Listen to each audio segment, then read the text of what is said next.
Assalamualaikum warahmatullahi wabarakatuh. Sahabat ilmu, berjumpa lagi dengan saya Liza Yuskari dalam pembelajaran Pendidikan Agama Islam dan Budi Pekerti. Bagaimana kabar kalian hari ini? Semoga selalu sehat dan dalam lindungan Allah Subhanahu wa taala. Pada pembelajaran kali ini saya akan menjelaskan mengenai materi PAI kelas 11 terkait khutbah, tabligh dan dakwah.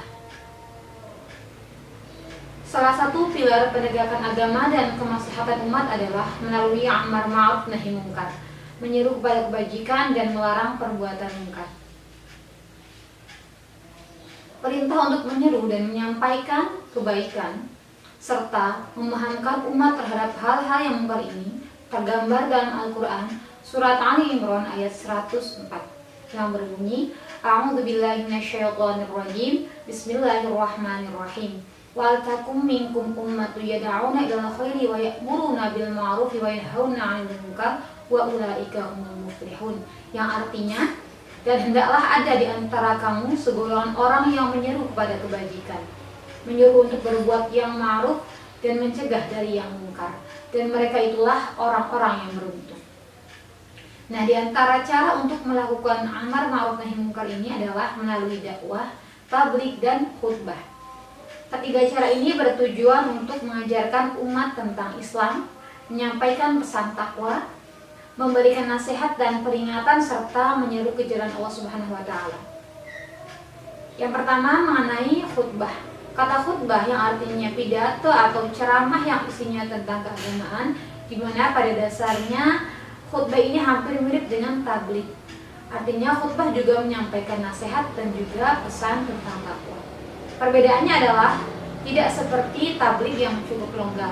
Khutbah harus disertai dengan syarat dan rukun tertentu agar sah dan terimanya suatu ibadah. Hal ini disebabkan karena khutbah berkaitan dengan sah dan sunnahnya ibadah. Jika khutbahnya tidak sah, hal ini mempengaruhi jalannya ibadah yang menyertainya.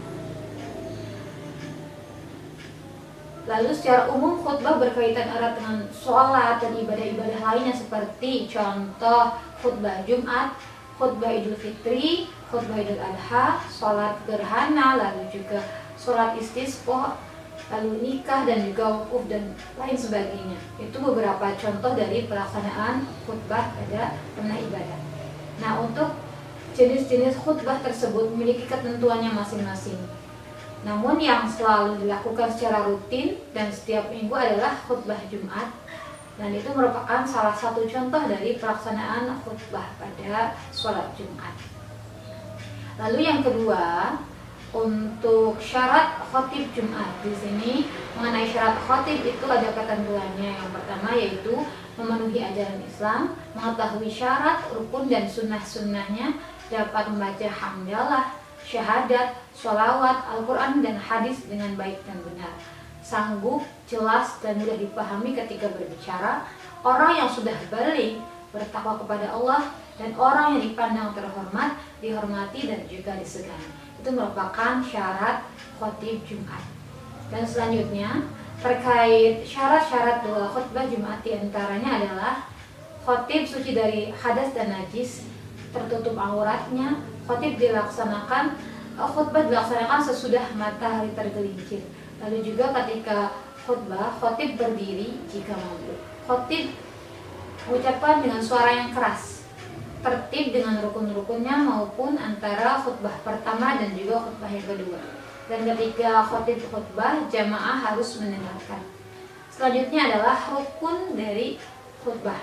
Rukun khutbah terdiri dari membaca hamdalah, membaca syahadatain atau 2 kalimat syahadat, membaca sholawat atas Nabi Muhammad SAW, lalu berwasiat takwa pada jamaah dan juga membaca ayat Al-Quran pada salah satu 2 khutbah.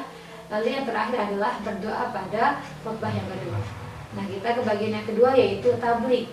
Nah, untuk tabligh ini dalam berdakwah terdapat banyak sekali aktivitas untuk menyeru dan juga menyeru kepada kebaikan dan menjauhi kemungkaran. Salah satunya adalah dengan cara melalui tabligh. Nah, kata tabligh artinya adalah menyampaikan. Menurut istilah, tabligh adalah menyampaikan ajaran-ajaran Islam yang diterima dari Allah Subhanahu wa taala kepada umat manusia agar dijadikan pedoman hidup supaya memperoleh kebahagiaan di dunia maupun di akhirat. Nah, orang yang menyampaikan tabligh atau orang yang bertabligh disebut dengan mubaligh jika orang itu laki-laki, dan juga disebut dengan mubalighah jika itu perempuan. Nah, pengertian tabligh sendiri merupakan penyiaran agama Islam atau syiar Islam, di mana secara bahasa berasal dari bahasa Arab yang artinya menyampaikan. Tabligh juga artinya menyampaikan suatu ajaran Islam kepada orang lain dengan tujuan agar pesan itu diamalkan. Nah, tabligh juga bisa dilakukan dengan berceramah. Lantas karena tujuannya juga agar isi tablighnya bisa diamalkan, maka menyampaikannya pun harus dilakukan sedemikian rupa agar bisa diterima oleh jamaah. Dan juga di sini lazimnya tabligh disampaikan secara sopan, menarik, dan tidak menggurui. Seperti itu. Itu untuk pengertian tabligh. Lalu juga ada di sini mengenai tabligh yang dikategorikan sebagai suatu bagian dari dakwah.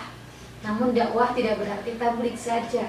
Artinya cakupan dakwah itu lebih luas, termasuk tabligh dan juga khutbah di dalamnya. Nah, contoh dari pelaksanaan tabligh itu adalah tabligh akbar, di mana yang mengikuti adalah sebagian besar umat muslim pada suatu majelis ilmu seperti di masjid, dan juga diisi oleh mubaligh yang menyampaikan nasihat-nasihat agama kepada para jamaah. Nah, dalam suatu rangkaian acara seperti pada peringatan Hari Besar Islam dan lain sebagainya. Nah, untuk selanjutnya, dakwah. Dakwah merupakan sesuatu yang paling umum di antara tabligh dan juga khutbah. Dakwah berasal dari bahasa Arab yang artinya mengajak, memanggil, atau menyeru. Maksudnya, dakwah adalah mengajak orang lain ke jalan Allah agar mengamalkan ajaran Islam di kehidupan sehari-hari. Dan juga menurut istilah syara, dakwah adalah kegiatan yang bersifat menyeru, mengajak, memanggil orang untuk beriman dan taat kepada Allah, tentu akan meraih kesejahteraan di dunia maupun di akhirat.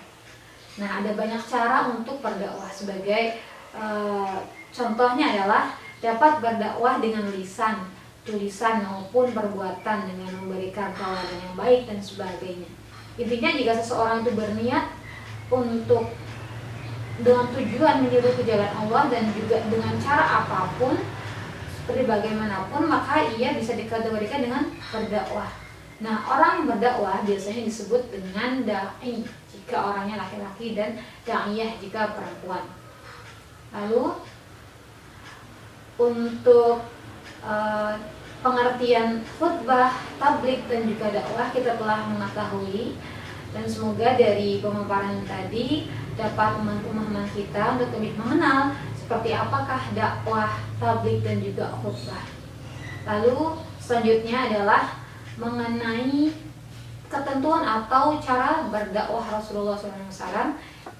Nah, dakwah dapat dilaksanakan melalui ucapan lisan dan tulisan, dan juga menggunakan metode-metode dakwah. Sebagai contoh yang pertama adalah metode hikmah. Bisa digunakan untuk metode dakwah, yaitu menyampaikan dakwah dengan terlebih dahulu mengetahui sasaran dakwahnya.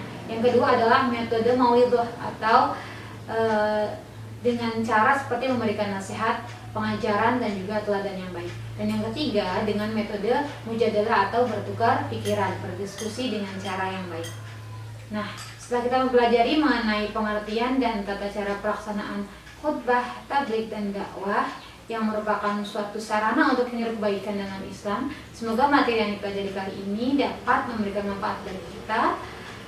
Telah memahami pengertian khutbah, tabligh, dan dakwah serta tata caranya, selanjutnya adalah melaksanakannya pada kehidupan kita sehari-hari. Nah, jangan lupa juga untuk tetap berlomba-lomba dalam kebaikan, fastabiqul khairat, dan juga menjadi insan yang bermanfaat bagi sesama. Cukup sekian pemaparan materi dari saya, kurang lebihnya saya mohon maaf. Semoga bermanfaat, dan saya akhirul kalam. Wassalamualaikum warahmatullahi wabarakatuh.